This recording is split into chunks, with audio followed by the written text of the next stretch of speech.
పుష్పాంజలి మన ప్రాణవాయువు అంటే ఆక్సిజన్ అతి విలువైనటువంటి ప్రాణవాయువునిచ్చేటువంటి చెట్టు త్యాగానికి తరువులే గురువులు అంటారు. చెట్టు క్షమాజము సాలము వృక్షము తరువు ఆను భోజము భూరూహం అన్న చెట్టు అని మనకు తెలుసు.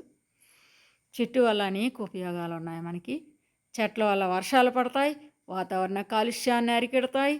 అదే విధముగా చెట్ల వల్ల మనకి నిజామాబాద్ జిల్లాలో రోసా అని గడ్డి వలన కాగితం అనేది తయారవుతుంది. అదే విధముగా వెదురు వల్ల కూడా కాగితం తయారవుతుంది. ఇంకా వంట చెరకుగా చాలా చాలా విధాల పండ్లు, అదే విధముగా రబ్బరు అవన్నీ కూడా చెట్ల వల్లే మనకు వస్తుంది. అయినా కూడా చెట్టు చనిపోతూ కూడా తన యొక్క తనువుతో శరీరంతో ఫర్నిచర్ చేసుకుంటాం.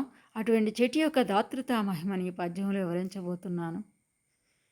ఓ వృక్షరాజ్యమా, ఇంచుక జీవనంబు గ్రహించి కృతజ్ఞత మిన్ను ముట్టగా అంచిత పుష్ప పల్లవ ఫలావలి అంతయున్ వేట్కతో సృష్టి గావించి సమస్త జీవులకు ప్రీతిగా జోరుల వెట్టు నీ మహోన్నదంచిత ధాతృత మహిమ అబ్బురము కలిగించు వృక్షమా,